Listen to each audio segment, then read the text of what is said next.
Bienvenue dans cette nouvelle vidéo. Aujourd'hui, nous allons voir ensemble comment concevoir un écran sur le logiciel Creo paramétrique. Vous allez voir que c'est assez intéressant et on va apprendre de nouvelles choses dans cette nouvelle vidéo. Donc, juste avant de commencer, si vous êtes nouveau ou nouvelle sur la chaîne, n'hésitez vraiment pas à vous abonner. Ça m'aide énormément à atteindre mon objectif d'avoir les 10 000 abonnés avant la fin de l'année. Donc, si vous vous abonnez, ça m'aide énormément et vous pouvez alors me laisser un gros pouce bleu si bien sûr vous aimez le contenu que j'ai publié sur cette chaîne. Donc pour ce faire, on va ouvrir une nouvelle pièce et dans cette nouvelle pièce, vous allez donner ici le nom de votre pièce et vous allez cliquer ici sur OK. Donc dans cette nouvelle pièce, je vais activer les plans et consorts. Et à partir de là, on va sélectionner un plan, par exemple, on peut prendre le plan de dessus et on va créer une nouvelle esquisse à partir de ce plan. Et ce qu'on va faire dans un premier temps, on va cliquer ici sur cercle et on va créer un nouveau cercle à partir du centre de notre repère. On se déplace et on fait OK. Donc là, vous allez double-cliquer sur cette dimension et vous allez renseigner par exemple une dimension de 80 et vous allez faire OK. Donc là, vous terminez votre esquisse, vous vous orientez et vous faites une extrusion. L'extrusion, on peut mettre une extrusion d'une dimension par exemple de 45 et on fait OK. Là, on vient de terminer notre fonction et on vient dans ingénierie, on va prendre ici chanfrein. Vous allez sélectionner cette surface et vous faites CTRL. Vous sélectionnez encore cette arête. Donc quand vous sélectionnez les deux arêtes, vous pouvez vous déplacer comme ça et renseigner une dimension. Par exemple, on va mettre une dimension de 5 mm et on fait OK. On termine ici notre fonction. Donc ce qu'on va faire maintenant, vous allez sélectionner la face là et on va venir créer une nouvelle esquisse à partir de cette face. Donc cette esquisse, vous allez venir, ce sera un polygone et vous venez dans palette ici, vous cliquez sur palette et ici vous venez dans polygone et dans polygone, vous allez venir prendre ici hexagone avec 6 côtés. Donc vous double-cliquez là-dessus et vous venez tracer votre polygone comme ça et vous faites OK, vous venez encore terminer ici. Donc à partir de là, ce qu'on va faire, vous allez venir créer un point ici pour pouvoir avoir accès au centre de votre repère. Et donc vous venez dans référence et vous venez prendre ici point. Et vous cliquez alors ici pour avoir accès au centre de votre repère. Et ce que vous allez faire, vous allez venir ici dans contrainte, vous allez prendre ici coïncidence. Et vous venez sélectionner le centre ici de votre polygone et le centre ici de votre repère. Vous cliquez sur la monnaie de la souris une fois et à partir de là, on a notre polygone qui se fixe très bien. Donc, on va revenir en comprendre ici dans contrainte, on va prendre coïncidence. Vous allez sélectionner par exemple le point là et par exemple cette surface. Et là, on va vous dire que si vous faites ça, il y a déjà des contraintes qui sont là. Donc, vous allez cliquer bien sûr sur supprimer. Et quand vous cliquez sur supprimer, et là, automatiquement, les sommets de votre polygone seront fixés sur ce cercle-là. Maintenant, ce que vous allez faire avant de terminer, vous allez venir cliquer sur ce cercle. Et vous allez créer un nouveau cercle à partir du centre de votre repère et vous allez vous déplacer comme ça. Ce cercle-là, vous ne donnez pas une dimension. L'essentiel est que ça doit dépasser le cercle-là. Donc, vous pouvez cliquer comme ça et vous faites ici OK. Vous venez alors cliquer sur terminer et vous allez venir prendre ici fonction. Automatiquement, dans fonction, vous êtes dirigé de l'autre côté. Vous allez venir cliquer sur cette flèche pour diriger de l'autre côté. Et ce que vous allez faire, vous allez venir ici dans paramètres, vous allez dire enlever la matière. Et quand vous cliquez sur enlever de la matière, vous voyez un peu l'aperçu. Et vous faites alors ici OK. Donc à partir de là, vous voyez un peu à quoi ça ressemble. Donc ça peut être assez intéressant. Maintenant, si vos dimensions sont assez grandes, vous pouvez ici les diminuer en venant simplement dans votre arborescence, vous diminuez vos dimensions. Par exemple, votre extrusion de départ, si vous voulez diminuer, vous voulez simplement cliquer ici sur modifier la définition. Et là, au lieu de 45, par exemple, vous pouvez donner par exemple 35 et vous faites par exemple entrée et quand vous finissez OK, vous allez voir que tout va se réajuster automatiquement. Donc maintenant, ce que vous allez faire, vous allez venir sélectionner cette surface et on va faire un trou à partir de cette surface. Donc pour ce faire, vous allez venir dans ingénierie et vous allez cliquer ici sur trou. Quand vous cliquez là-dessus, on va vous demander de sélectionner une surface. Donc vous cliquez sur cette surface. Et là maintenant, vous devez positionner très bien le centre de votre trou ici. Donc pour le positionner, vous êtes obligé de bien positionner le point là sur chaque plan. Donc vous allez prendre les petits pincettes là, vous allez mettre sur le plan là. Et vous allez prendre l'autre pincette, vous allez mettre sur l'autre plan qui est là. Et là, quand vous faites ça, vous voyez qu'il est bien positionné, mais vous voyez qu'il n'est pas très bien au centre de ces deux plans. Donc, ce que vous allez faire, vous allez double-cliquer sur les dimensions là. Et là, vous allez mettre 0 pour bien positionner. Vous mettez encore ici 0 pour bien positionner.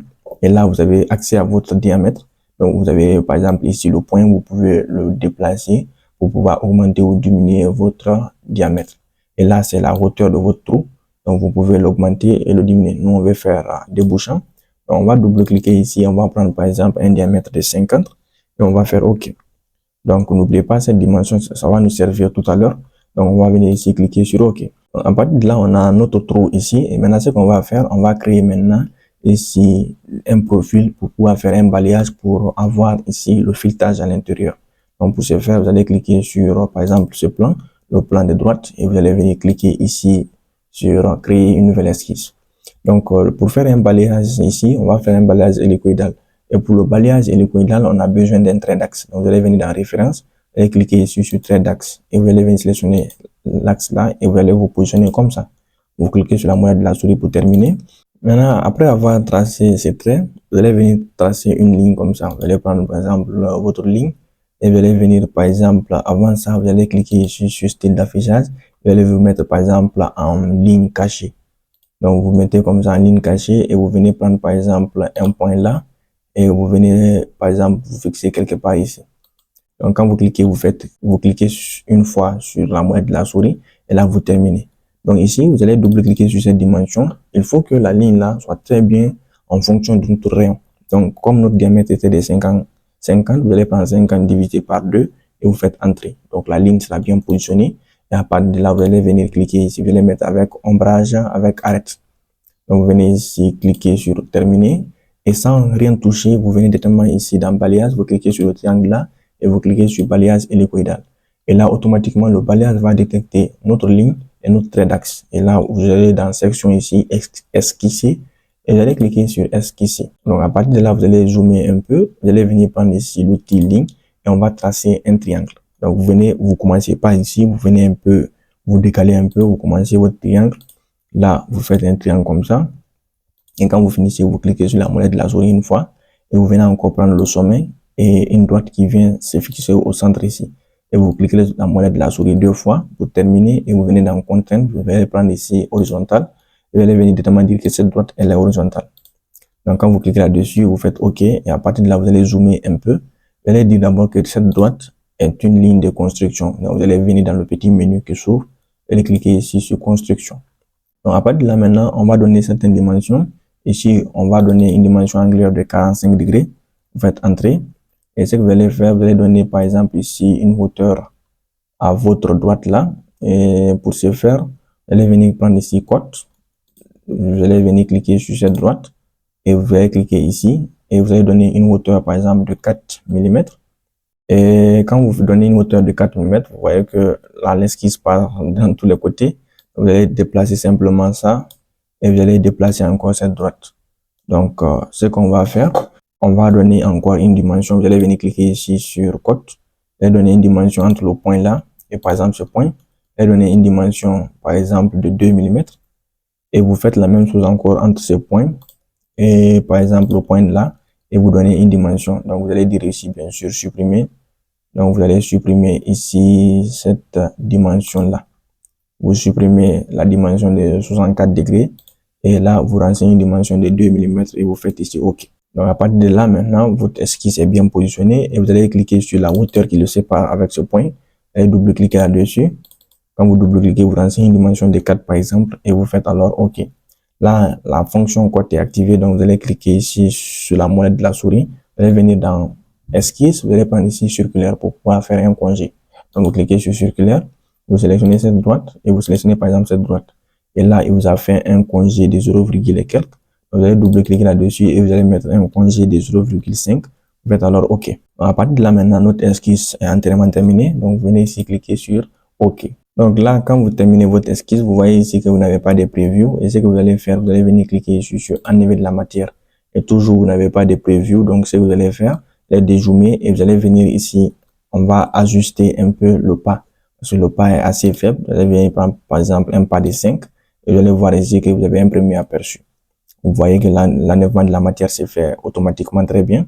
Donc, vous pouvez, si vous changez par exemple la direction de l'enlèvement de la matière, vous voyez que ça va pas enlever de la matière. Donc, vous cliquez ici. Et là, vous pouvez changer la direction, par exemple, de début. Si vous voulez que ça commence de l'autre côté, vous pouvez cliquer. Et si vous voulez que ça commence de l'autre côté, vous pouvez cliquer encore pour modifier. Donc, si le pas de 5, par exemple, est trop ou bien petit, vous pouvez modifier, par exemple, et prendre un pas, je sais pas moi, un pas de 6, par exemple. Ça peut être intéressant, ou un pas de 4. Donc, vous faites OK. Mais quand vous prenez un pas inférieur à 4, vous allez voir que ce sera difficile pour vous de pouvoir enlever ici de la matière.